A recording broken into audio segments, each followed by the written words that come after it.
자, 원장님 안녕하십니까? 안녕하십니까? 네, 오늘 비가 오는데 오시느라고 고생하셨죠? 네, 와, 좋습니다. 대중교통으로 오시잖아요. 아니요. 아, 차 갖고 오셨어요? 차 갖고 왔습니다. 아, 또 오늘 저희 판교 가셔야 되니까. 아, 판교가 아니라 저기 오늘 뭐 국회에서 또 행사가 있습니다. 아, 그래요? 네, 세미나가 있는데 한미 정상회담 아, 의제에 대해서 오늘 어떤 세미나입니까? 국회 그 네. 경제 마이크가 좀, 마이크가 원장님 마이크가 안 나오는 건가요? 네, 그럼 저 혼자 이제 좀 잠깐 떠들어야겠습니다. 아, 마이크를 안 차셨네. 그래 안차 아니 마이크를 왜 안 차고 들어오셨어요, 그냥? 마이크 안 차고. 아니 지금 원장님이 얘기하시면 이게 다 뭐 전국으로 다 그냥 라이브로 가시는 줄 알아. 오늘 국회 10시에 그 네. 민주당 그 경제 살리기 무슨 본부인가 뭐 그런 거 있어요. 예. 그래서 민생을 돌보는 그런 그 위원회가 있는데 예. 거기서 의원님들 한 20분 정도가 거기 이제 가담하고 있고 네. 홍성국 의원님입니다. 네. 그래서 거기서 한미 정상회담에서 경제 문제가 중요하니까 아. 경제 문제를 주로 얘기하자 그러는데 저는 이제 경제뿐 아니라 안보, 외교 세 가지 주제로 이제 기조 발제를 하고 그래요? 그 다음에 이제 그 경제 문제에 집중적으로 세 분이 발표하고 반도체, 배터리 뭐 10시부터입니까? 네, 10시부터 국회에서 합니다. 늦으시면 안 되겠죠. 여기 5분이면 갑니다. 네, 갖고 오니까 딱 오늘 아주 두 건이 그냥 이쪽에 영등포에서 다 그래도 방송하시고 좀 쉬셔야죠, 약간. 커피 한잔 하시고 뭐 들어가셔야죠. 괜찮습니다. 자, 어디 한국이래. 한미 정상회담 얘기하기 전에 네. 우리 김태효 얘기 좀 하죠. 김태효 1차장. 네. 이거 어떻게 봐야 됩니까, 이 사람? 그 보니까 안보 네. 실장 밑에 차장이 둘 있잖아요. 네. 근데 1차장이 굉장히 그 권력이 편중돼 있어요. 그러니까 외교비서관, 통일비서관, 국방비서관. 그 다음에 또 하나가 그 경제안보 비서관인가? 그래요?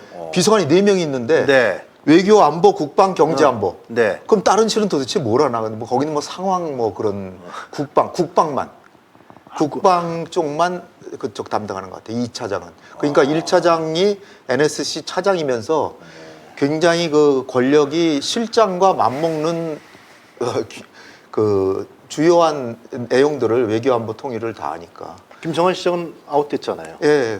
지금 이제 그 조태용 주미대사가 이제 그 실장으로 오셨고 제 생각에는 이제 박진 장관께서는 출마를 하실 거기 때문에 네.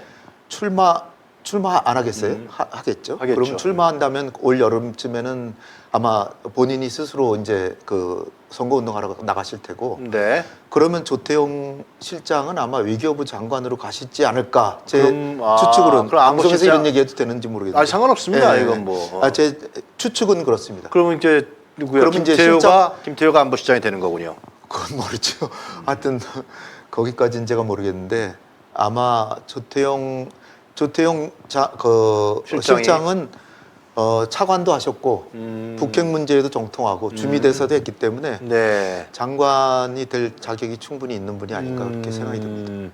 자, 근데 이제 그 김태효 차장은 말이죠. 왜 이렇게 그 노감청 문제에 대해서 자기가 앞서서 위조라고 그러고 말이죠. 이게 틀렸다고 그러고. 근데 미국에서는 이 범인까지 잡혔잖아요. 근데 이제 한일 정상회담에서 우리가 선제적으로 일방적으로 양보를 했는데 물에 반을 우리가 담았으니까 일본이 반을 담을 것이다 그랬는데 반마저 한국이 채워라. 네. 또는 뭐 아예 컵을 깨버렸죠 일본이.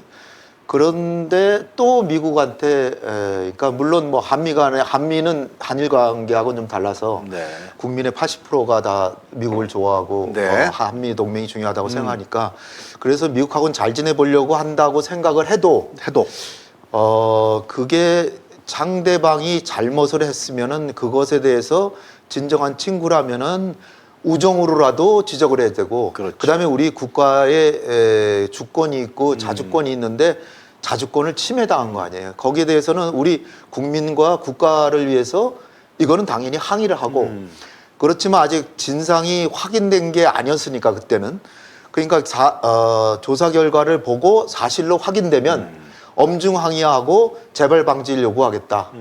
이렇게 했어야 마땅하죠. 정상국 이거는 뭐 가죠. 정상국 가죠. 저뿐 아니라 국민의힘의 중진 의원들도 다 그렇게 얘기를 하더라고요. 네. 그러니까 저의 의견만이 아니라 네. 국민의힘에서도. 네. 그런데 이거를 그런데. 그러니까 생각 자체가 잘해주면은 상대도 잘해주겠거니 하는데 외교에서는 이게 기브앤테이크거든요. 그러니까 우리가 일방적인 호의를 베풀면 상대방은 조금 더 해봐. 그러고 거기에 대해서 아유 고마워라. 그럼 우리도 뭐 성의를 표시할게. 그건 아니거든요. 그러니까 그런 걸 몰라요? 김태효라는 사람은 그러니까 미국을 너무나 좋아하는 거죠. 정말요? 네, 그래 진짜로. 일본만 좋아하는 게 네, 아니에요? 일본 이 미국은 기본이고 근데 거기다 일본까지도 이제 친해야 된다. 물론 이제 그 배경에는 북한이 저렇게 도발하고 우리를 위협하고 하니까 우리의 필요상 일본하고 잘해야 된다는 걸 깔고는 있지만 근데 그게 계산을 잘해서 서로 간에 주고받고를 해서 서로 호혜적인 이익을 주고받아야 국민 감정도 일본하고 잘 지내니까 우리가 좋구나 이걸 느끼게 해줘야 되는데 일방적으로 일본이 엄청나게 더군다나 그 징용이라고 하는 거는 한국 국민의 자유를 박탈하고 인권을 침해하고 더군다나 대법원 판결까지 났는데 그 우리나라의 그 사법주권을 무시한 거잖아요. 그게 상권 분립에도 어긋나는 거예요. 그 행정부는 사법부의 그 권한을 존중해야 마땅하잖아요. 강제 동원이라는 건 그러니까 야만적 행위였죠. 그런데 근데 그러고도 사전에 조율을 잘해서 우리가 먼저 행동을 할 테니까 너희도 좀 해라라고 조율을 잘해서 일본에서 기시다 총리가 뭔가의 성의를 보였으면 그래도 이제 좀 양해할 수 있는 게 있는데 근데 그게 아니라 오히려 뭐 후쿠시마 원전 오염수까지 이제 그것도 좀 양해를 해달라 그러고 뭐 독도 문제도 얘기했다라고 그다음에 이게 일본 네. 항공기에 대해서 우리가 뭐 조준했다. 그거도 초계기. 네, 초계기 사건도 네. 그것도 우리가 북한의 선박을 구조하기 위해서 이제 활동하고 있는데 거기 다가가지고 마치 우리를 공격하는 태세로 왔기 때문에 뭐 누가 왔나 이렇게 본 건데 그거를 사격을 위해서 조준했다 이렇게 하는 거예요. 그러니까 한일 간에 이게 의견이 전혀 다른데 일본은 일방적으로 우리한테 사과해라 그러는데 무슨 소리냐 일본이 잘못했지 우리는 그런데 그 문제까지도 이제 뭐 다 하여튼 일본이 원하는 대로 해라 뭐 근데 완전히 우리가 너무 의리라고 생각하는 것 같은데 사실 우리가 한일 관계에서 의리 아니거든요. 지금 한일 정상회담에서 쥐소미아를 이제 제기한다고 하는 거를 마치 우리한테도 이익이 되는 것처럼 이렇게 얘기를 하는데 쥐소미아라는 거 우리한테도 조금의 정보는 일본한테 얻을 수 있죠.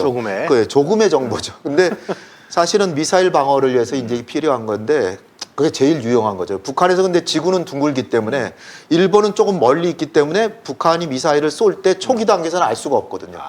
근데 우리는 가까이 있으니까 보는 거거든요. 그러니까 초기 정보를 우리가 주로 주는데 더군다나 휴민트, 인적 정보는 북한 정보 우리가 훨씬 많이 갖고 있잖아요. 그렇죠. 그럼 정보를 상호 교류하면은 우리가 훨씬 더 많이 주게 되죠. 그럼 돈 받아야겠네. 그런데 그거를 마치 그게 잘못돼 있는데 한 것처럼 그거는 쥐소미아를 설사 하더라도 상당한 걸 얻어내고 해야 되는데 그냥 얻어냈다고 하는 게 반도체 소부장에서 세 가지 그거를 뭐 해제받았다 그러는데 그거 말고 화이트 리스트를 해제해야 되는 거예요. 화이트는 모든 물품에 대해서 하는 건데 그리고 돌아와서도 화이트 리스트를 우리는 해제했는데 일본은 아직 안 하고 있어요. 검토. 실무 접촉. 쥐소미아는 화이트 리스트하고 교환되는 거거든요. 근데 화이트 리스트는 안 받고 쥐소미아만 해준 거예요. 근데 쥐소미아를 우리가 한 게 정상한 게 우리한테 득이다라고 얘기하는데 그건 조금 좀 계산이 잘못된 그러니까 원장님 쥐소미아 관련은 일본한테 우리가 돈 받고 줘야 되는 거 아니에요? 돈을 안 받아도 다른 걸 뭔가를 받아야죠. 확실히 독도는 이제 한국 거라고 이제 다시는 얘기하지 마. 또 영유권을 주장하지 않겠습니다라든지 뭐 그런 뭐가 있어야. 우리가 그 일본의 안보를 지켜주는 거네요. 지정학적으로 보면 한국하고 북중러 3국이 한미일의 사실상 잠재적인 안보 위협 세력이잖아요. 그렇다면 지정학적으로 누가 전방에 있습니까? 우리가 방패 역할을 하는 거죠, 일본에. 그러니까 제가 제일 걱정하는 게 중일 간의 갈등이 있어서 중일 간의 전쟁 직전의 상황이 갈 때 그러면은 중일 간에 다퉈야지 왜 우리가 야 일본 대신에 나 한국이 있는데 우리랑 싸우자 우리랑 싸우자 그럴 필요는 없잖아요. 그렇다면 누가 보더라도 우리가 훨씬 더 부담이 큰데 안보 부담이 큰데 마치 그거를 북한을 자꾸 얘기하면서 우리가 북한의 남침이나 도발을 억제하는데 일본이 상당히 유용하다. 그건 어느 정도는 일리가 있죠. 그렇지만 그거보다는 지금 우리가 한미동맹으로 북한을 억제하는 데는 충분하다는 거. 일본의 역할은 북한의 억제에서 약간 보도적인 역할밖에 안 되는데 이게 한미일 3국이 안보 협력을 하는 거는 결국 중국을 견제하게 된 거거든요. 네. 그러면 결국 한국이 중국하고 필요하지도 않는데 안보상으로 적대적인 관계가 되니까 그게 우리 손해보는 거예요. 그렇다면 일본이 우리한테 상당한 걸 줘야 되는데 그걸 안 받고 자꾸 주니까 그게 이제 계산법이 잘못됐다는 그런 말씀입니다. 그거를 주도한 사람이 결국 김태호라는 거 아니에요? 김태호 차장일 가능성이 이제 크다는 거죠. 근데 하여튼 뭐 일본은 네. 뼛속까지 침입하라는 얘기는 제가 들어서 많이 아는데 미국은 왜 이렇게 좋아하는 거예요, 김태호 차장은? 뭐 미국에서 공부했고, 미국에서 공부했어요? 네, 시카고에서 공부했고, 미오샤이머라고 그 공세적 현실주의자, 그 사람이 우크라이나 전쟁은 나토의 동진에 상당히 원인이 있다 그렇게 얘기해서 아주 이례적이잖아요. 그 사람이 조지 캐넌과 키신저를 이어서 그 공세적 현실주의자의 아주 대부격인 네. 그분의 제자예요. 네. 그러니까 이 보수 성향을 가진 거는 당연한데. 네. 근데 미오샤이먼 요즘에 이제 미국에서는 그렇게 인기가 없는 게 러시아를 약간 두둔하는 격이니까. 그렇지. 그래서 하여튼 제가 볼 때는 현상을 분석하는 데는 공세적 현실주의가 이 힘을 중심으로 보니까 상당한 효력이 있는데. 네. 그러니까 이제 미국이나 일본이 강대국이니까 잘하자 뭐 이런 건데 그거 이전에 가치를 내세워서 민주주의 뭐 인권 뭐 이런 얘기를 하는데 민주주의 인권을 얘기하면서 왜 우리 강제징용 피해자들은 인권과 자유를 박탈당했는데 그거부터 우리가 지켜야 되지 않나요? 대한민국의 국민의 피해를 먼저 막는 게 한국 정부가 해야 될 일 아니에요? 한국의 국익을 지켜야지. 아니 그러니까 원장님 친미파 좋다 이거예요. 네. 친미파면 있을 수 있는 거고 뭐 친노파도 미국하고는 있고. 잘 지내는 게 그건 뭐 좋죠. 전 좋은 거. 자기가 친미파면 미국 가서 공부했고. 좋다, 저도 이거. 미국하고는 잘 지내자고 그럼요. 다 우리나라 국민 다 네. 그래요. 그런데 왜 네. 미국이 잘못한 문제, 도감청을 한 문제에 대해서 네. 왜 자기가 나섰어? 전 세계적으로 말이야. 아니라고 왜 강변하고 항변하는 거야 도대체? 그러니까 이제 프랑스 같은 경우는 우크라이나에 자기네 그 무슨 특수 요원들이 있다라고 그러는데 그거는 사실과 다르다라고 했고요. 딱 했죠. 예. 이스라엘은 모사드 그 유명한 모사드가 총리의 정책을 반대하는데 나섰다 그래서 네. 그것도 사실은 무근이다라고 했지만 네. 너무나 사실이니까 무근이라고 했을 가능성이 있는 거죠. 근데 우리는 뭐 악의가 없었다. 뭐 악이 없는 도청은 도둑질인데 도둑놈이 악의가 없었다. 도둑이 그거는 도청의 도자가 도둑질할 도청을 도둑질할 때 그렇죠. 도감청이라고 그러잖아요. 맞아요. 감청은 합법적으로 판사가 허락을 해서 하는 거예요. 그러니까 감청은 합법적이니까 나쁜 건 아닙니다. 네. 근데 도청이라고 하는 거는 몰래 엿듣는 거니까 이건 도둑질이니까. 그러니까 미국의 공식적인 기구가 네. 한국의 대통령실에 나오는 얘기를 네. 도둑질해서 들었다는 거 아니에요? 그렇죠. 그러니까 대통령실만 되는 게 아니고 엄청나게 들었겠죠. 미국이란 나라는 옛날부터 이를테면은 뭐 자유무역 협정 회담을 한다. 그럼 네. 상대방 회담 대표가 평소에 무슨 얘기를 한다 그런 걸 자료를 쫙 만들어 가지고 미국 대표한테 이틀 전에 주는 거예요. 그러니까 이 상대방이 뭘 좋아하고 사냥을 좋아하는지 낚시를 좋아하는지 그런 거 다 알고 평소에 무슨 얘기를 하면은 즐거워하고 그다음에 무슨 비리를 저질렀고 그런 것까지 다 정보를 주는데 그러니까 미국은 무차별 도청을 하는데 이게 NSA라는 기관에서예요. 내셔널 시큐리티 에이전시라고 우리는 CIA만 주로 아는데 네. CIA가 30억 달러를 1년 예산을 쓰는데 여기는 40억 달러 예산을 쓰면서 CIA는 15,000명인데 직원이 네. 여기는 5만 명이에요. 엄청나네요. 5만 명이고 미국에 2만 명, 전 세계에 수천 곳의 도감청 기구에서 도감청을 하면서 3만 명. 우리나라도 분명히 들어와서 지금 전 세계에 3만 명이니까 우리나라에도 한 분명히 들어와 2,000명 정도 있겠죠. 1,000명 정도 있을 겁니다. 와. 그러니까 수십 곳에 있는 거죠. 그래서 뭐 아마 세종연구소도 도청하고 국정원은 물론이고 무슨 국방부, 뭐 외교부 다. 그러니까 박정희 대통령 때 박동선 사건이라고 있었잖아요. 로비 그거를 사건, 네. 박정희 대통령이 알게 됐는데 분노했는데 왜 분노했냐면 CIA가 네. 청와대를 도청해서 그 사실을 알은 거예요. 1970년대에 이미. 그러니 지금 미군 부대 바로 옆에 있는 우리나라 대통령실이라는 게 저는 솔직히 말해서 굉장히 그 안보에 위태로운 지역에 있다 이렇게 봅니다. 멀리 있어도 모르는데 구중궁궐에 있는 청와대도 도청하는데 바로 옆에 불과 뭐 한 200m도 안 되지. 바로 옆이에요? 네, 그러니까 거기서 글로 출퇴근한다는 거 아니에요? 그러니까 저는 아무리 우리가 그 도청 방지 기술을 잘한더라도 도청당할 것 같은데 네. 위치 자체가 지금 좀 잘못됐다는 생각은 듭니다. 네, 그러니까 잘 귀담아 듣지 그러니까 미국 않으니까. 대통령이 설사 앞으로는 절대로 도청 안 하겠다라고 하더라도 그날 오후부터 또 하죠. 5만 명이 실직을 하잖아요. 5만 명이 자기 돈 받고 매달 월급 받는데 도청하고 분석하고 해석하고 번역하고 그거 하는 물론 도청만 하는 게 아니라 통신정보 해독도 하고 그다음에 그 저 영상 정보도 보기 때문에 네. 시긴트라고 하는 거는 NSA가 하는 겁니다. CIA는 휴민트 인적 정보를 주고 이게 아마 상식적으로 알아두시면 좋을 것 같아요. 네. 거기다가 또 인공위성만 관리하는 또 기구가 또 있어요. 거긴 예산이 NSA보다 더 많아요. 그래요? 70억 달러. 그러니까 인공위성을 관리하니까. 그러니까 거기서 다 그게 뭐 인공위성이 뭐 하는 거예요? 파이브 아이즈라 그래서 영국, 캐나다, 미국, 뉴질랜드, 호주 이 5개국이 2차 세계대전 때부터 저 정보 이 협력을 해왔잖아요. 네. 거기에 이제 미국 의회에서 한국도 껴주는 게 어떠냐 지금 얘기가 이미 나왔습니다. 그래서 이제 아니나 다를까 지금 한미 정상회담에서 이 정보 교류를 더 열심히 하는데 일본까지 껴가지고 한미일 3국 간 3아이즈를 만들자 뭐 이런 얘기가 나오고 있습니다. 그것도 김태호가 지금 그거야 뭐 미국하고 정보 교류라는 거는 어차피 지금도 하고 있지만 근데 거기 일본어로 왜 껴주는 거예요? 일본을 해야 동북아 미사일 방어망이 완성이 되잖아요. 미국 입장에서 봤을 때. 미국은 자나깨나 벌써 20년 전부터 동북아에 미사일 방어망을 해서 중국을 견제하려는 거예요. 북한이 아니라.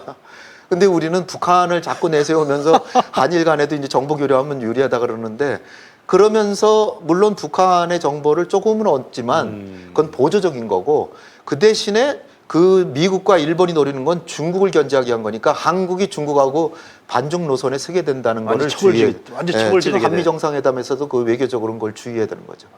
그러니까 지금 미국에서는 중국의 인권 문제, 신장 티베트 인권 문제 같은 것도 우리 공동선언에 좀 넣자. 한국도 들어가고요. 그러니까 그거는 하면 안 되는 거죠. 그러니까 꼭 해야 될 게 있고 꼭 안 해야 될 게 있는데 꼭 안 해야 될 거는 아니 우리가 뭐 인권이 중요하다라고 민주주의 3차 정상회담도 한국에서 하기로 했잖아요. 그러니까 자칫 미국하고 너무 친해가지고 미국하고 똑같이 가다 보면 반중 발러가 되잖아요. 그러니까 러시아하고도 우리가 지금 대통령실에서 얘기하는 거는 미래 안보를 위해서 우리가 한일 간에 우리가 부득이하게 그렇게 했다 그러잖아요. 나름 뭐 약간은 일리가 있죠. 그렇지만 미래 안보 중에 제일 중요한 게 한반도에서 지금 북한의 핵 문제를 해결해야 되고 네. 그다음에 한반도 평화 체제를 구축해야 되고 그다음에 북한의 급변 사태가 났을 때 원활하게 해결해야 되고 그다음에 평화 통일로 가야 되잖아요. 이게 4대 과제인데 이 4대 과제라는데 미국하고 일본의 협조도 필요하지만 반드시 필요한 게 중국과 러시아가 방해하지 않아야 되거든요.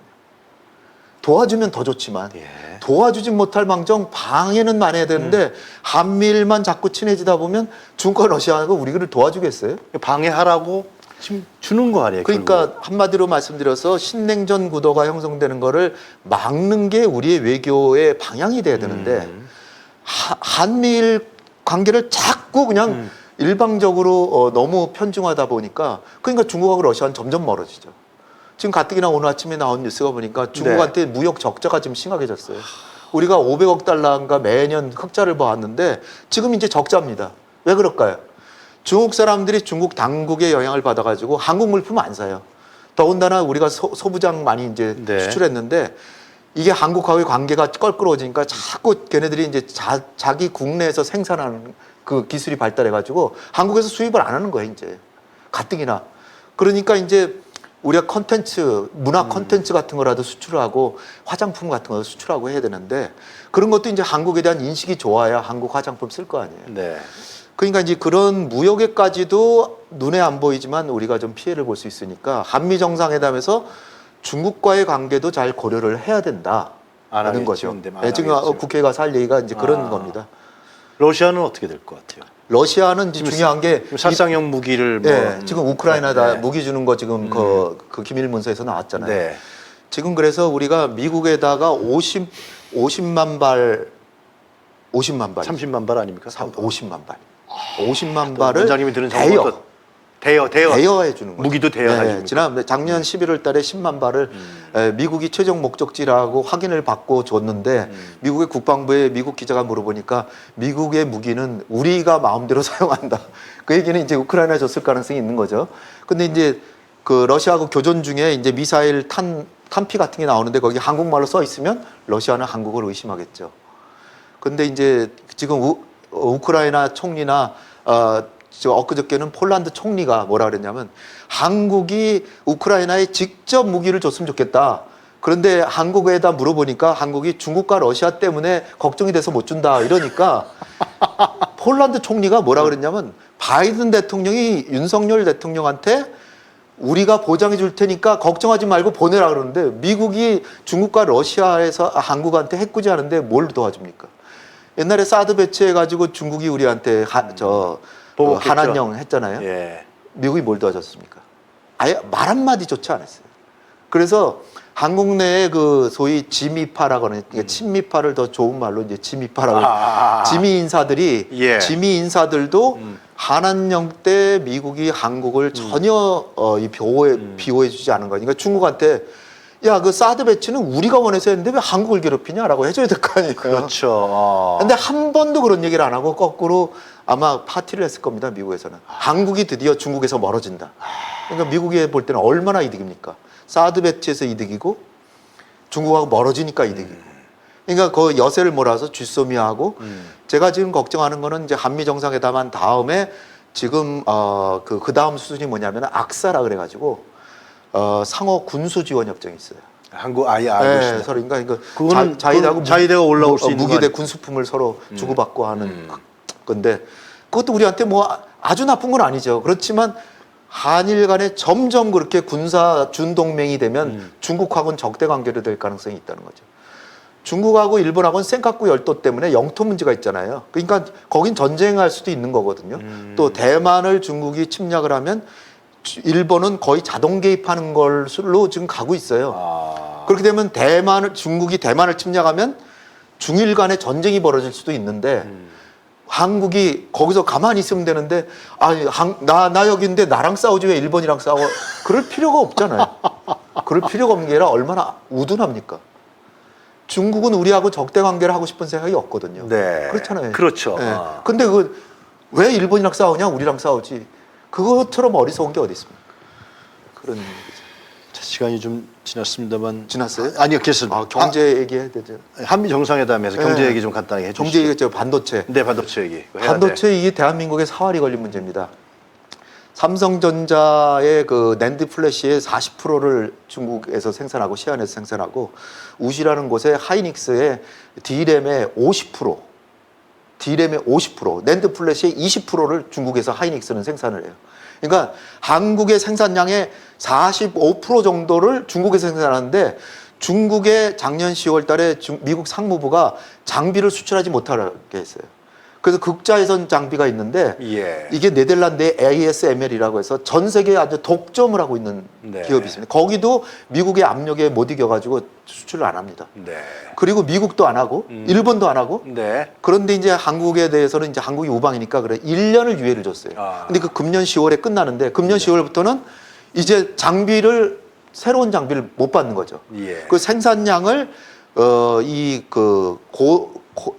좋은 반도체, 우량 반도체는 10년 동안에 5% 증산만 해요. 10년에 5%.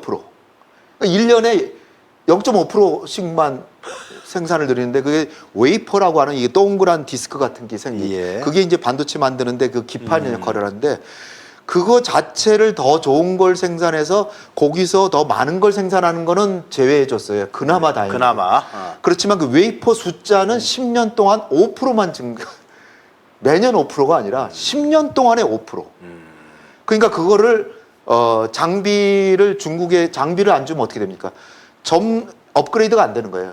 그럼 중국도 굉장히 반도체 개발하고 있잖아요. 네. 그러니까 중국에 생산하는 반도체보다 질이 낮은 걸 생산하면 결국 안 사겠죠. 그 공장은 10년 뒤엔 문 닫아야 될 가능성이 큽니다. 미국의 압박에 그러니까 의해서. 우리가 예. 지금 이 상태로 가면 10년 뒤에는 문을 닫는다. 이렇게 생각을 해야 되고요. 그리고 장비는 그렇고 네. 그다음에 이제 우리가 생산하는 게 메모리 반도체예요. 메모리 네. 반도체는 전자산업의 볼트와 너트라고 하는 건 아주 일반 용품입니다. 네. 근데 비메모리 반도체는 첨단 군수 장비에 많이 들어가거든요. 네. 근데 비메모리 반도체는 대만이 전 세계 생산의 60%를 차지하고 있어요. TSMC가. 그러니까 우리는 메모리 반도체 전 세계 시장의 50% 이상을 우리가 차지하고 있으니까 일용품인 그러니까 소모품인 메모리 반도체는 규제를 하지 말고 네. 비메모리를 해야 되는 거예요. 미국이 안보 때문에 그렇다니까 안보라는 거는 군수 물자에 들어가는 거를 막아야 되는 거잖아요. 근데 미국의 지금 입장은 비메모리 메모리 다 하겠다는 거야. 그러니까 이번에 한미 정상회담에서 메모리 반도체 좀 빼달라. 그다음에 미래 반도체 생산하는데 한국도 기술 협력을 같이 하는 걸 확보해 와야 돼요.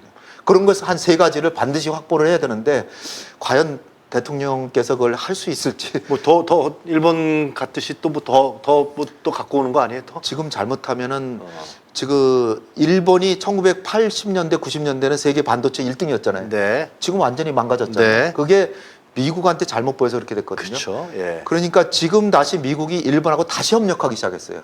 대만하고도 협력을 하고. 그래서 우리도 미국하고 협력을 해야 하는 건 사실인데 네. 협력을 해야 되지만 그렇다고 간까지 다 빼주고 그러면 안 되죠. 그래서 그럼 우리는 기본적으로 우리의 주력 산업이 반도체 산업이 반도체가 대한민국 수출의 20%입니다. 근데 그게 그 잘못하면은 망할 수도 있겠네. 50%가 작살나게 생겼어요.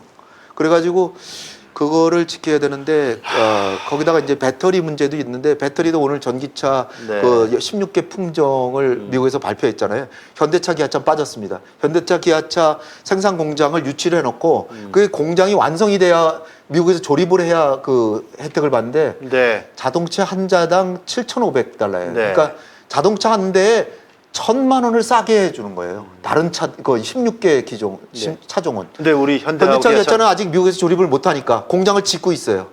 내년 말이나 완성이 됩니다. 그러니까 내년까지도 보조금을 못 받죠. 근데 하여튼 내년 말 이후에는 괜찮지만 그나마 오늘 나온 뉴스는 다행인 게 16개 기종만 딱 선정을 해서 더 많은 거를 7,500달러씩 줄 줄 7,500달러씩 줄 줄 알았는데 그나마 16개 차종만 해가지고 현대차, 기아차가 조금은 덜 손해 봤다. 피해를 보긴 보지만 지금 그러고 있습니다. 아 진짜 참. 알겠습니다. 박사님 알겠습니다. 뭐 더 이상 얘기 제가 들을 수가 없습니다. 도대체 그냥 안 들었으면 좋겠어요. 이게 진짜. 그다음에 중요한 거 있죠. 예. 확장 억지. 예. 확장 억지 이거를 지금 뭐 훈련도 느리고 무슨 협의체도 더 강화하고 뭐 한다고 얘기가 나올 텐데 틀림없이 이제 나올 네. 겁니다. 근데 그거 아주 부족해요. 이 공해상에 한반도 인근 공해상에 1년 365일 상시적으로 우리의 해구산을 씌워줘야 되는 거 얻어와야 됩니다. 다음 주 목요일 날 박사님 우리 저희 코멘트리 나오시기로 하셨던가요? 그죠? 다 다음 주 아닙니까? 다 다음 주입니까? 그럼 미국 갔다 와서네. 네. 알겠습니다. 하여튼 결산을 해보죠. 뭐 그렇습니다. 그리고 또 5월 달에 알겠어요. 한미일 정상회담도 있으니까 히로시마에서 하잖아요. 잘한다 하여튼 참. 아니 박사님 얘기를 내가 못 듣겠어. 도저히 이거 진짜 아니, 나라가 완전히 이상해지는 꼴을. 항상 기도하는 마음으로 잘하시길 기도합니다. 알겠습니다. 오늘 시간이 좀 더 있었으면 좋겠는데요.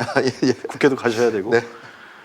자 지금까지 홍현익 전 국립외교원장이셨습니다. 감사합니다. 감사합니다. 네, 고맙습니다.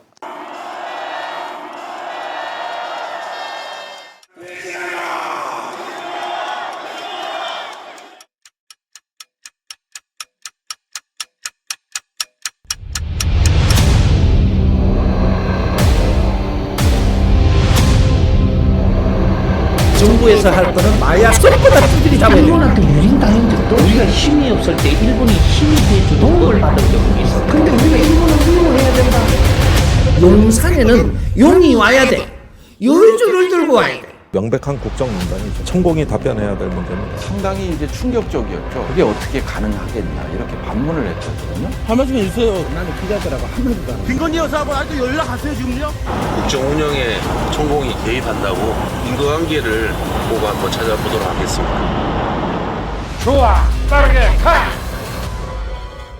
본 다큐 영화는 리오더 펀딩으로 제작됩니다. 3만원 후원 회원은 시사회 티켓 2장, 5만원 후원 회원은 시사회 티켓 2장과 영화 제작 포토 에세이집을 추가로 드립니다. 서울의 소리 유튜브 구독 회원에 한해 서울의 소리 유튜브와 서울의 소리 공식 홈페이지에서 다큐 제작 후원에 참여하실 수 있습니다. 서울의 소리 구독 회원 여러분이 대한민국 민주주의와 한반도 평화를 사수할 역사적 다큐멘터리의 주인공이 되어주십시오.